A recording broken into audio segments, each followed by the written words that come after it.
Hello everyone. आज का हमारा टॉपिक है inductive method and deductive method of teaching. Last video में हमने देखा था कि मेथड ऑफ टीचिंग कौन से होते हैं, कितने टाइप के होते हैं, उसके बारे में हमने ब्रीफ में स्टडी किया था। आज की वीडियो में हम इंडक्टिव और डिडक्टिव मेथड को डिटेल में पढ़ेंगे। ठीक है, तो सबसे पहले है हमारा इंडक्टिव मेथड।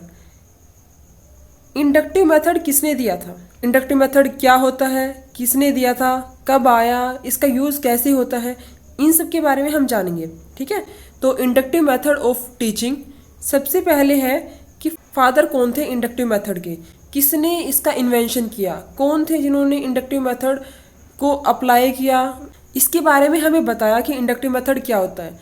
तो वे थे पेस्टालॉजी एंड बेकन। हमारे दो साइकोलॉजिस्ट थे, बेकन एंड पेस्टालॉजी। उन्होंने हमें बताया था कि जो इंडक्टिव मेथड है वो क्या होता है और टीचिंग में हम उसे कैसे यूज़ करते हैं। उसके बाद है concrete to abstract. Inductive method हमारा कॉन्क्रीट फॉर्म से एब्स्ट्रैक्ट फॉर्म में जाता है। इसमें क्या होता है, कॉन्क्रीट होता है मूर्त और एब्स्ट्रैक्ट होता है अमूर्त। इसका मेनली यूज़ जो होता है वो इसमें होता है कि कॉन्क्रीट टू एब्स्ट्रैक्ट मतलब जो चीज़ें हम देख रहे हैं पहले उनको देख के सीखें, उसको सीखने के बाद माइंड में हम एक स्कीमा बना लेते हैं उस चीज़ को लेके, और उसको जब बाद में फ्यूचर में हम यूज़ करते हैं तो वो एक एब्स्ट्रैक्ट फॉर्म में हम रिकॉल करते हैं और उसको यूज़ कर लेते हैं। ठीक है, तो कॉन्क्रीट टू एब्स्ट्रैक्ट का मतलब होता है कि हमने जो माइंड में स्कीमा बनाए हैं उनका यूज़ हम फ्यूचर में जब भी उससे रिलेटेड कोई टॉपिक आता है तो यूज़ कर सके। अब देखिए, जैसे हम बोल रहे थे ना कि कॉन्क्रीट टू एब्स्ट्रैक्ट, पहले बच्चा कॉन्क्रीट फॉर्म में सीखता है, उसके बाद एब्स्ट्रैक्ट रूप में जाता है। तो कॉन्क्रीट में आप एक एग्जांपल देखिए कि जब बच्चे को हम साइकिल चलाना सिखाते हैं तो वो उससे फैमिलियर होता है, उसको चलाने सीख लेता है। लेकिन बाद में फ्यूचर में मान लो कोई भी साइकिल से रिलेटेड कोई टॉपिक उसके स्कूल में आए, कोई भी चैप्टर आ सकता है, तो वो उस टाइम पे उसे ज़रूरी नहीं है कि उसे साइकिल दिखाएं हम कि साइकिल ऐसी होती है। वो बच्चा अपने माइंड स्कीमा के अकॉर्डिंग रिकॉल कर सकता है कि मैंने साइकिल जो देखी थी उसमें साइकिल किस टाइप से होती है। तो ज़रूरी नहीं है कि उस बच्चे को हम साइकिल दिखाएं, बच्चा अपनी मेमोरी के अकॉर्डिंग अपनी जो थिंकिंग है उसको रिकॉल कर सकता है और रिटेन कर सकता है कॉन्सेप्ट ऑफ साइकिल को। ठीक है, तो उसके बाद है हमारा डाइवर्जेंट थिंकिंग। अब सिंपल सी बात है, डाइवर्जेंट थिंकिंग मतलब अपसारी चिंतन। अपसारी चिंतन क्या होता है, अब ये देखिए कि डाइवर्ज, जब हम किसी चीज़ को, जैसे हम बोलते हैं कि हमें ये रूट डाइवर्ट करना है, डाइवर्ट करना मतलब चेंज करना है। तो अगर चेंज करना है, आप किसी मेन पॉइंट पे होगे और वहाँ से आपको अपना जो रास्ता है वो डाइवर्ट करना है, तो मतलब आप चेंज कर रहे हो ना, सेंटर पॉइंट से आप डाइवर्ट हो रहे हो।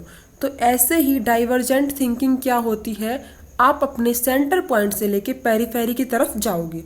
ठीक है, तो सिंपल होता है डाइवर्जेंट थिंकिंग में भी यही होता है कि जो बच्चा होता है वो एक सेंटर में होता है, उसका मेन पॉइंट सेंटर में होता है और वो सेंटर से पेरीफेरी की तरफ जाता है अपना एक स्कीमा को एडजस्ट करते हुए। उसको जानने के बाद उससे रिलेटेड जब और कामों को वो करना स्टार्ट करता है तो हम उसे बोलते हैं डाइवर्जेंट थिंकिंग। और ये एक मेन फीचर होता है जिससे बच्चा कुछ इंटरेस्ट के साथ काम करना शुरू करता है और वो खुद को मॉडिफाई करता है, को क्रिएटिव बनाता है कि वो कुछ जाने। इसके बाद है नोन टू अननोन। पहले हम एक चीज को, या फिर एक चीज ना बोले, किसी रूल हो या कोई ह्यूमन बीइंग हो, उसके अकॉर्डिंग भी हम इसको यूज कर सकते हैं कि बच्चा किसी चीज को जानता है, उससे लेके फिर वो उससे रिलेट करेगा दूसरी चीज़ों को जिसको वो नहीं जानता, बट जान जाएगा कैसे, रिलेशन के थ्रू, जब वो उसको रिलेट करेगा। ठीक है, तो ये हो गया नोन टू अननोन।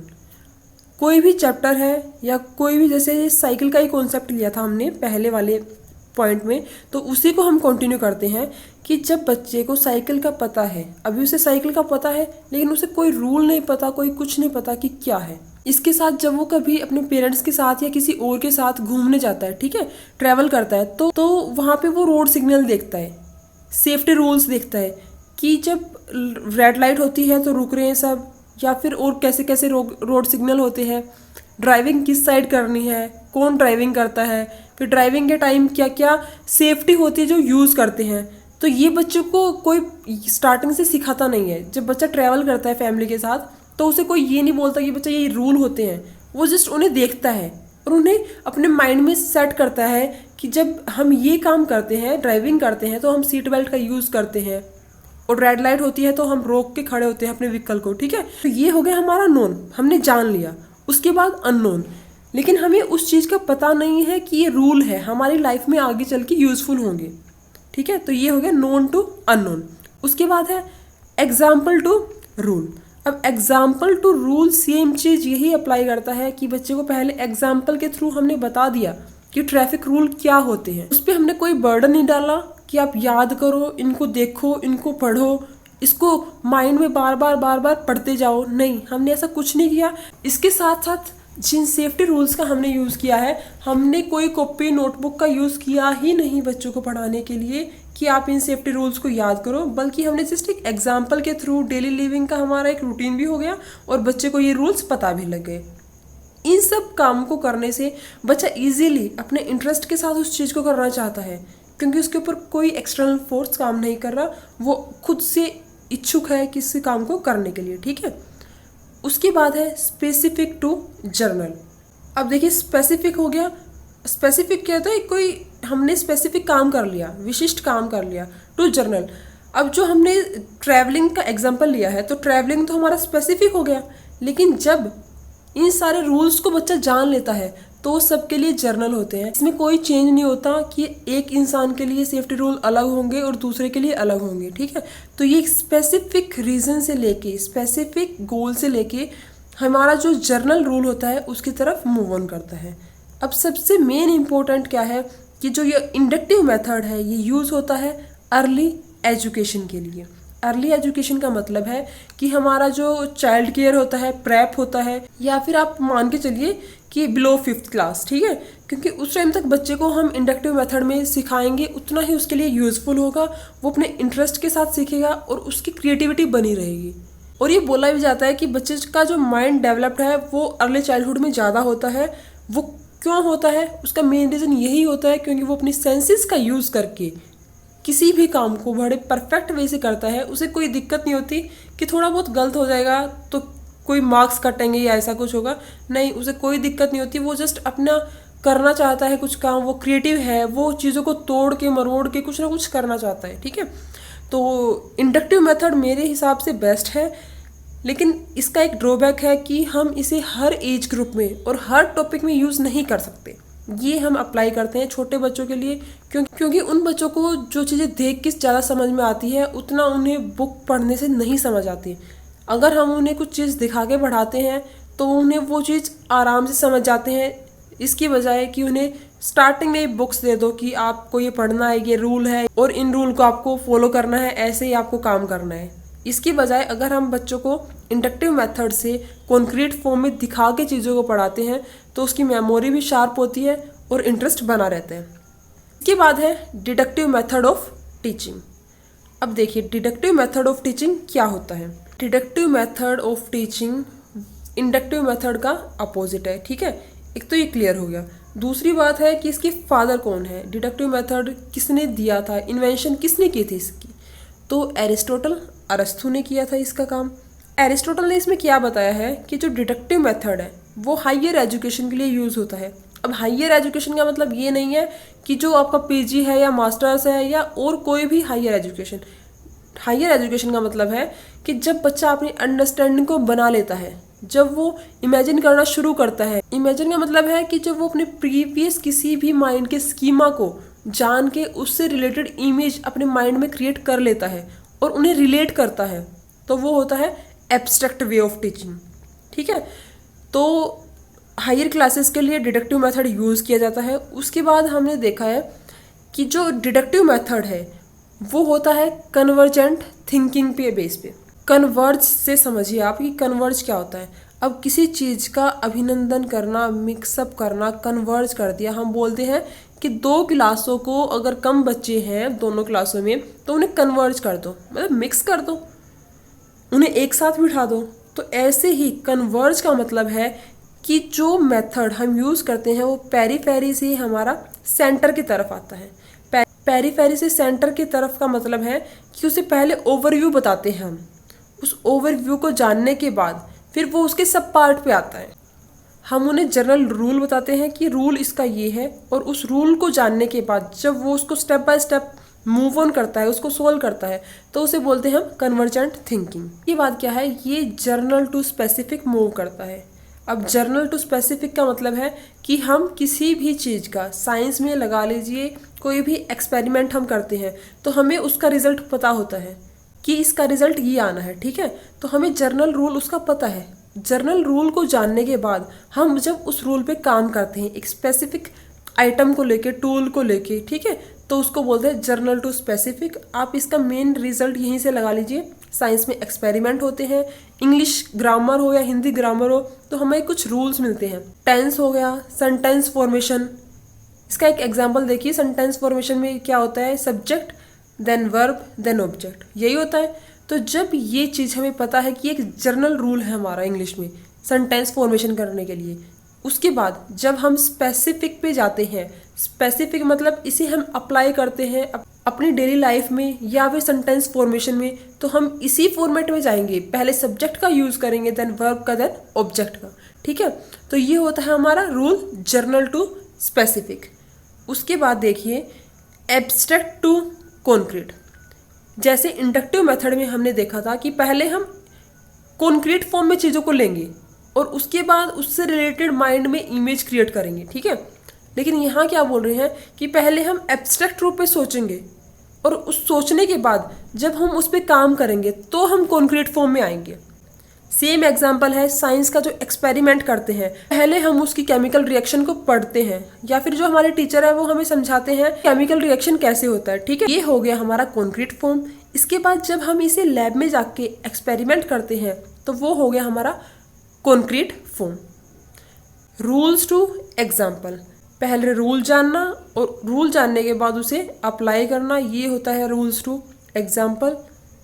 उसके बाद है अननोन टू नोन।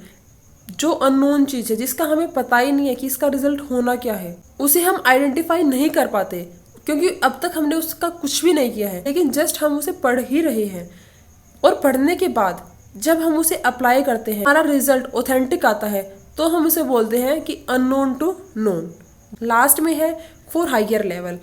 अब ये बताइए कि जो हम एक्सपेरिमेंट करते हैं, क्या वो एक्सपेरिमेंट एक छोटा बच्चा कर सकता है? नहीं कर सकता, क्योंकि उसे वो अमाउंट जो होता है उसके बारे में प्रॉपर नॉलेज नहीं होती, ना ही वो उस लेवल पे मेजरमेंट कर सकता है, ठीक है।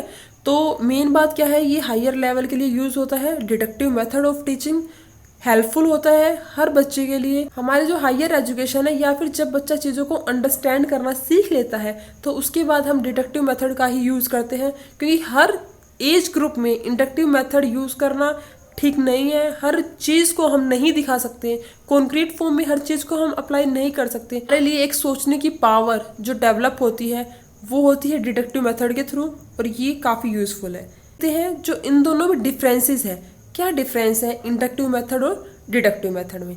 सबसे पहले देखिए आप कि जो इंडक्टिव मेथड है वो इंडक्टिव मेथड स्टूडेंट ओरिएंटेड होता है। हमने देखा था कि इंडक्टिव मेथड टोटली स्टूडेंट को देख के ही बनाया जाता है। बच्चे की क्रिएटिविटी देखते हैं कि बच्चा कितना क्रिएटिव है, कितना अच्छे से काम कर रहा है, उसका इंटरेस्ट है या नहीं है। इसमें कोई एक्सटर्नल पावर यूज़ नहीं होती, टीचर या फिर उसके सिबलिंग किसी का यूज़ नहीं होता। जो स्टूडेंट ओरिएंटेड होता है कि जो बच्चा है वो क्या चाहता है और उसने जो काम किया है वो उसे अच्छे से प्रॉपरली यूज़ कर रहा है या नहीं कर रहा। साथ में डिडक्टिव मेथड में क्या होता है, टीचर ओरिएंटेड होता है। सारा फोकस टीचर के ऊपर होता है, सब कुछ टीचर इसमें एडजस्ट करता है, रूल टीचर बनाता है, जो एक्सपेरिमेंट होता है उसका रिजल्ट टीचर बताता है, अगर कुछ गलती करेगा वो टीचर बताएगा। यहाँ तक कि बच्चे को कॉन्सेप्ट भी टीचर ही देता है कि उसे काम किस टॉपिक पे करना है, ठीक है। तो हेल्पफुल तो हमारा इंडक्टिव मेथड है, लेकिन हाँ ये नहीं बोल सकते कि डिडक्टिव मेथड है वो हमारा हेल्पफुल नहीं है। डिडक्टिव मेथड भी हेल्पफुल है, लेकिन ये हायर क्लासेस के लिए हेल्पफुल है। अगर हम डिडक्टिव मेथड को छोटे बच्चों पे अप्लाई करेंगे तो उनका जो पढ़ाई में मन कभी नहीं लगेगा, क्योंकि उन्हें लगेगा कि एक्स टीचर है, उनका रूल ज़्यादा हो रहा है, ठीक है। तो मतलब बच्चों का इंटरेस्ट हट जाएगा पढ़ाई से। अब देखिए स्टूडेंट हिमसेल्फ डिस्कवर लॉ। अब इसमें क्या होता है कि बच्चे है ना खुद से इन्वेंशन करते हैं। इन्वेंशन कोई हाई लेवल की नहीं होती, हाँ वो अपने टॉयज़ के साथ या खाने के साथ या अपने आसपास जो भी उनके सराउंडिंग एरिया में नेचर है उसको देख के वो उसको खोलने की कोशिश करते हैं, कुछ क्रिएटिव करने की कोशिश करते हैं। आपने देखा होगा कुछ बच्चे अपने खिलौनों को ही खोल खोल के देखते रहते हैं कि इसके अंदर जो साउंड आ रही है, अगर साउंड वाला टॉय है उसके पास तो उसे लगता है पता नहीं ये आवाज़ आ कहाँ से रही है, तो वो ट्राई करता है कि इसको खोल के देखूं कि ये आवाज़ आ कहाँ से रही है। ठीक है, तो बच्चे खुद इन्वेंशन करते हैं, इसमें कोई एक्सटर्नल फोर्स का यूज़ नहीं होता कि कोई टीचर बताएगा या उसके मम्मी पापा बताएंगे कि आप इसको खोलो। नहीं, बच्चे को खुद जानना है। आपने देखा होगा छोटे बच्चे होते हैं वो हर एक पॉइंट को लेके इतने क्वेश्चन करते हैं कि हमें उनका आंसर देना कई बार मुश्किल हो जाता है। ठीक है, डिडक्टिव मेथड। तो डिडक्टिव मेथड में क्या होता है, student depend upon other to be told लो, कि जो बच्चे हैं उनको जो कानून है वो बाहर वाले बताएंगे। अब बाहर वाला जो उन्हें कॉन्सेप्ट क्लियर कर रहा है वो भी हो सकता है, या फिर कोई भी उनका टीचर हो सकता है, या फिर जिससे वो पढ़ना चाह रहे हों। पढ़ाई मेन इम्पोर्टेंट नहीं है, हो सकता है कोई और काम हो, लेकिन फिर भी जो रूल है वो बाहर से ही बन के आएगा। बच्चा खुद से इन्वेंशन कुछ नहीं करता, वो डिपेंड होता है दूसरे के ऊपर। अगला है टाइम कंज्यूमिंग। इंडक्टिव मेथड है, उसमें काफ़ी टाइम लगता है हमारा। अब काफ़ी टाइम क्यों लगता है, क्योंकि बच्चा खुद से कुछ करने की कोशिश कर रहा है। अगर हम उसको बीच से ले लेंगे कि नहीं आपको ये काम नहीं करना, तो बच्चे का जो मूड स्विंग हो जाएगा, वो उससे डिस्ट्रैक्ट हो जाएगा, वो फिर आगे से उस काम को करने की कोशिश भी नहीं करेगा। तो ये टाइम कंज्यूमिंग होता है, क्योंकि ये चाइल्ड सेंटर्ड है के अकॉर्डिंग ही सारा काम चलता है। ठीक है, तो ये टाइम कंज्यूमिंग है। बल्कि डिडक्टिव मेथड क्या है, टाइम सेविंग, क्योंकि इसमें बच्चे को हर रूल पता होता है कि इसका रूल क्या आएगा, उसके बाद रिजल्ट भी पता होता है, जस्ट उसे अप्लाई करना होता है और रिजल्ट लेके आना होता है। इसके साथ साथ अगर उसे बीच में कोई दिक्कत होती है तो उस टाइम पे भी वो टीचर के साथ कंसल्ट कर लेता है और उस प्रॉब्लम को इजीली सॉल्व कर लेता है। अब उसमें टाइम भी बचेगा। इंडक्टिव मेथड में क्या होता है, student are independent to learn. जो बच्चे होते हैं वो आज़ाद होते हैं, उनके ऊपर कोई बर्डन नहीं होता कि आपको ये ही याद करना है या फिर ये टॉपिक ही सीखना है। बच्चे इंडिपेंडेंट होते हैं, वो फ्री होते हैं और जो काम वो करते हैं वो इनर मोटिवेशन के साथ करते हैं। बच्चे के ऊपर कोई बर्डन नहीं होता, बच्चा खुद करना चाह रहा है। ये सोचिए कि कोई बाहर का इंसान है या फिर आपके घर वाले ही हैं, वो आपको कोई बुक लेके आ रहे हैं और बोल रहे हैं बच्चे इस बुक को आपको पढ़ना है और वैसे ही फ्रैंक होके पढ़ लीजिए, कोई दिक्कत नहीं है। तो आपको पता नहीं कितना बर्डन लगेगा कि पता नहीं क्या ला के दे दिया, मुझे क्यों पढ़ने के लिए बोल रहे हैं। लेकिन जब सेम चीज़ आपका खुद का इंटरेस्ट है किसी चीज़ में, आप किसी बुक को पढ़ना चाह रहे हो, तो वो बुक आप इजीली पढ़ लेते हो और इंटरेस्ट भी रहता है और वो आपकी लॉन्ग टर्म मेमोरी में बनी रहती है, क्योंकि आपका इनर मोटिवेशन उसमें यूज़फुल होता है। आपके ऊपर कोई बाहर का दबाव नहीं है कि आपको ये काम करना है। ठीक है, तो इंडक्टिव मेथड का ये बहुत ज़्यादा यूजफुल पावर है। बल्कि डिडक्टिव मेथड में क्या होता है, स्टूडेंट आर नॉट इंडिपेंडेंट, वे डिपेंडेंट होते हैं। किस पे डिपेंडेंट होते हैं, या तो अपने करिकुलम पर, या तो अपने टीचर्स पर, या फिर जो उन्हें क्वेश्चन या आंसर कुछ भी दिया है वो उनके ऊपर डिपेंडेंट होते हैं। वो खुद का कुछ इन्वेंट नहीं करते, उनकी क्रिएटिविटी ज़ीरो तो नहीं, लेकिन हाँ 100% भी नहीं होती। वो डिपेंड करते हैं किसी दूसरे पे, उनके अकॉर्डिंग जब उन्हें डायरेक्शन दी जाती है तो वो उसी डायरेक्शन को फॉलो करते हैं। इसके बाद क्या है, स्पीड स्लो। इंडक्टिव मेथड की स्पीड स्लो होती है। आप खुद सोच के देखिए कि जब बच्चा किसी काम को खुद से कर रहा है, हर चीज़ को अप्लाई कर रहा है, अप्लाई करने के बाद ही रिजल्ट आ रहा है उसका, बट लर्निंग इज परमानेंट। अब जो ये बोल रहा है कि स्पीड स्लो होती है, लेकिन जो उसका याद करना है, जो उसने सीखा है, वो परमानेंट होता है, क्योंकि वो उस चीज़ को इतनी बार कर लेता है कि वो कभी भूलता ही नहीं है, उसको फ्यूचर में भी कभी नहीं भूलता। और डिडक्टिव मेथड में क्या है, स्पीड जो है वो फास्ट होती है, क्योंकि बच्चे को रूल भी पता होता है, रिजल्ट भी पता होता है, जस्ट उसे अप्लाई करना होता है। But learning is temporary. अब देखिए, स्पीड तो फास्ट है उसकी, लेकिन लर्निंग वो टेम्परेरी है। ऐसा क्यों होता है, क्योंकि बच्चे ने यहाँ जस्ट सिलेबस से गो थ्रू हुआ है, उसे सिलेबस पता होना चाहिए था, उसे रिजल्ट से मतलब था। उसके बीच में, उस मिडल टाइम में उसने जो सीखा कोई फर्क नहीं पड़ता उसके लिए, क्योंकि उसका मेन मोटिव था अपने गोल को अचीव करना और वो उसने कर लिया। वो मेन था उसके लिए रिजल्ट। उसके बीच में उसने जो सीखा वो उसके लिए मैटर नहीं करता। उसकी स्पीड फास्ट थी, लेकिन लर्निंग टेम्परेरी थी, परमानेंट नहीं थी। ठीक है, अगला पॉइंट है interesting and simple for little student. अब बच्चों के लिए, छोटे बच्चों के लिए अगर कोई भी चीज़ आप बर्डन में डालोगे कि नहीं आपको ये काम करना है, तो ना तो बच्चा उसको करेगा, और करेगा तो भी उसको गलत ही करेगा, क्योंकि उसका इंटरेस्ट है ही नहीं उस चीज़ में, तो क्यों करना उस चीज़ को। तो छोटे बच्चों के लिए मेनली यूज़फुल होता है इंडक्टिव मेथड। इंडक्टिव मेथड में क्या होता है, यूज़फुल फॉर हायर क्लासेस, जो बड़ी क्लासेस होती हैं जहाँ बच्चा एब्स्ट्रैक्ट फॉर्म में चीज़ों को जानना सीख लेता है, तो वहाँ हम इंडक्टिव मेथड का यूज़ ना करके डिडक्टिव मेथड का यूज़ करते हैं। उसके बाद क्या है, लॉज आर ड्रोन आउट। यहाँ बच्चे जो कानून है, कानून बोलो या फिर रूल है, वो रूल खुद बनाते हैं, क्योंकि जब वो उस क्रिएटिविटी के थ्रू अपने काम को करते हैं तो बच्चे को पता होता है कि नेक्स्ट स्टेप उसको क्या लेना है। लॉज आर गिवन, यहाँ पे क्या होता है कि बच्चे को हर चीज़, हर रूल बताया जाता है।